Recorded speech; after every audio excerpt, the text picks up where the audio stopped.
Olá, meu nome é Arthur. Hoje eu vou apresentar o trabalho que eu fiz na disciplina de visão computacional, na pós-graduação de Ciência da Computação da Universidade Federal de Santa Catarina. Eu realizei esse trabalho na Automatic, onde eu trabalho como engenheiro de desenvolvimento em manufatura aditiva. E o trabalho consistiu, então, na segmentação e avaliação de área impressa na fusão em leite de pó com laser. Essa é uma tecnologia que ela está inserida dentro da manufatura aditiva de metais, que é a fusão de pó com laser, e nós aqui na Automatic desenvolvemos um equipamento nacional que imprime então essas peças a partir do pó metálico com uma fonte laser que é direcionada nas áreas onde a gente quer fundir o material. Esse processo é um processo comumente conhecido como impressão 3D. Então a gente, a partir de um arquivo 3D, a gente faz um fatiamento dele e aí produz a peça camada a camada. A grande vantagem desse processo é a gente conseguir fabricar peças com geometrias muito complexas, como as engrenagens ali acima mostradas, que a gente projetou e produziu em conjunto com o ITA, Braskem e a Gerdau, que são engrenagens que reduzem o ruído em aplicações, por exemplo, na eletromobilidade, né? Então, engrenagens que apresentam uma solução inovadora para esse processo.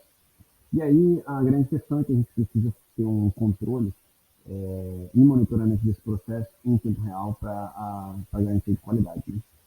E aí é aí que vem a aplicação da visão computacional. Então, no equipamento a gente montou uma câmera para então monitorar a plataforma de fabricação. Essa câmera então bate duas fotos, uma antes de fabricar a camada e uma depois.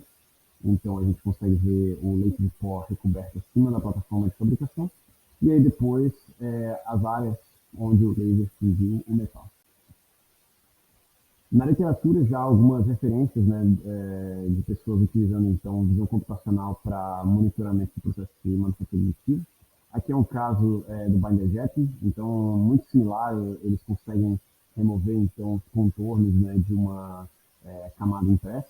Então o intuito do trabalho é chegar em um resultado similar a esse aqui para a gente daí avaliar, comparar a camada fabricada com a camada teórica que a gente desejaria fabricar. Mas também há outras referências, né, como esse trabalho que, a partir dos contornos, então conseguiu reconstruir uma peça tridimensional para avaliar as tolerâncias dimensionais atingidas com essa peça.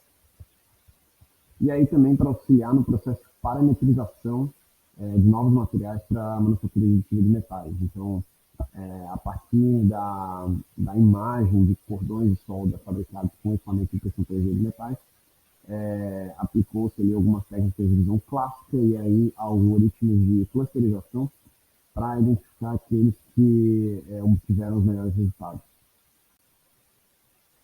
Bem, então aqui é um exemplo, né, das características que a gente pode obter num leite de pó. Então, aqui são algumas peças sendo fabricadas numa batelada de impressão.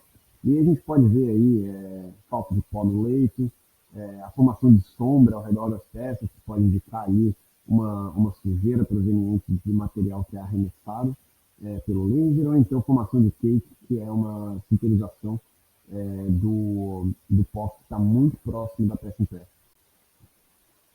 E aí a gente também pode detectar falhas, né, como por exemplo o empenamento. Então nesse processo a peça literalmente ela pode quebrar o empenado durante o processo de impressão, e aí isso pode prejudicar a integridade do equipamento. Então a gente gostaria de conseguir identificar esse tipo de problema e parar ou remover aquela peça da plataforma de fabricação.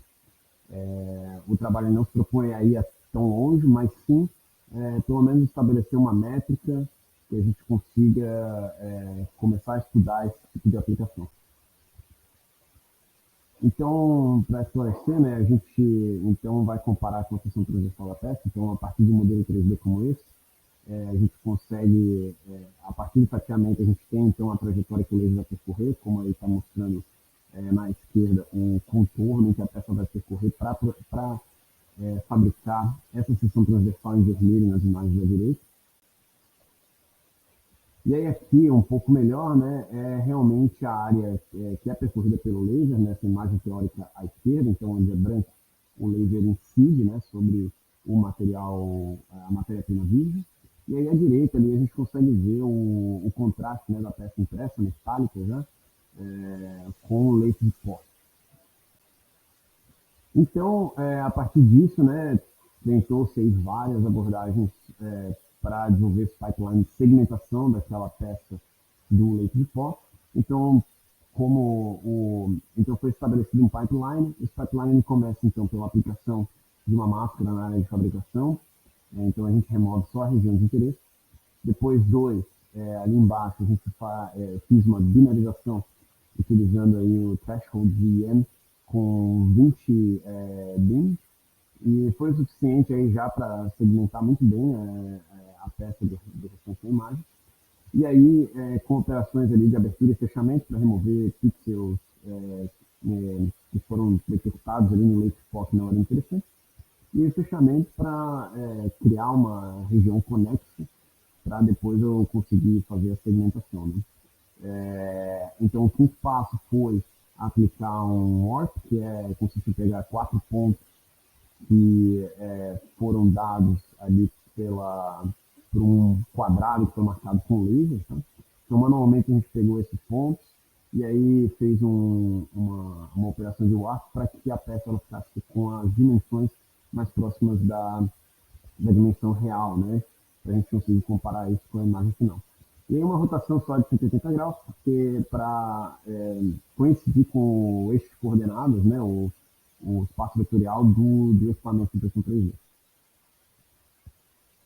E aí com isso, né, a gente consegue ali com a imagem teórica, em ambos os casos a gente daí usou mais um warp ali no bounding box das duas imagens, né, para que elas ficassem do mesmo tamanho e com a mesma proporção. E aí, com a operação de label e region props do Scikit Image, a gente consegue daí tirar ali essa região conexa e aí coletar propriedades dela, né? Então, a partir daí a gente apliquei ali a lógica exclusiva XOR nas duas imagens para daí obter as diferenças. Então, em branco nessa imagem são as diferenças. E aí deu aí, comparando com a área em branco da imagem teórica, né, deu uma diferença de 8,98%, que que é uma métrica então, que a gente vai utilizar para avaliar esse resultado da impressão das peças.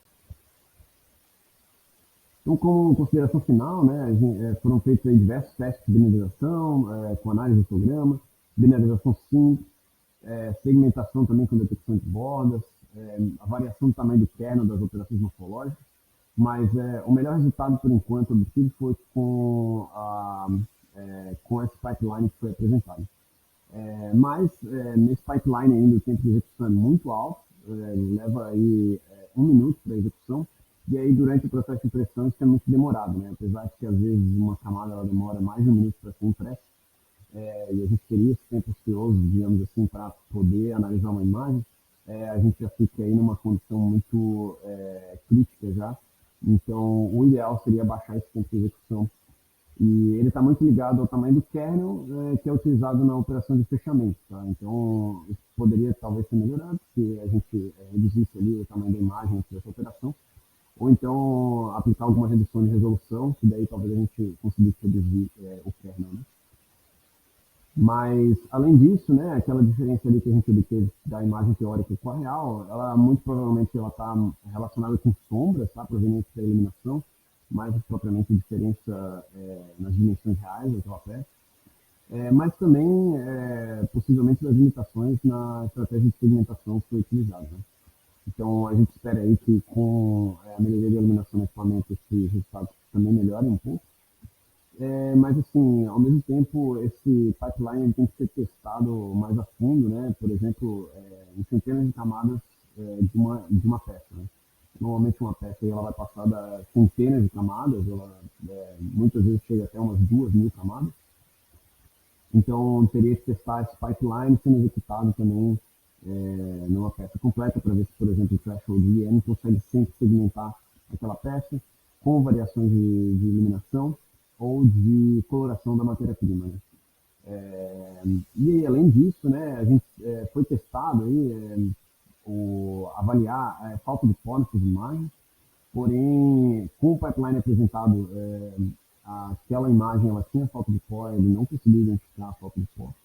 E aí também outras tentativas foram realizadas, tentando aí aplicar, além da binarização, alguma outra equalização do histograma ou outras técnicas que pudessem ajudar aí a detectar aquelas regiões de falta de pó, mas não se chegou a nenhum resultado satisfatório para detectá-la.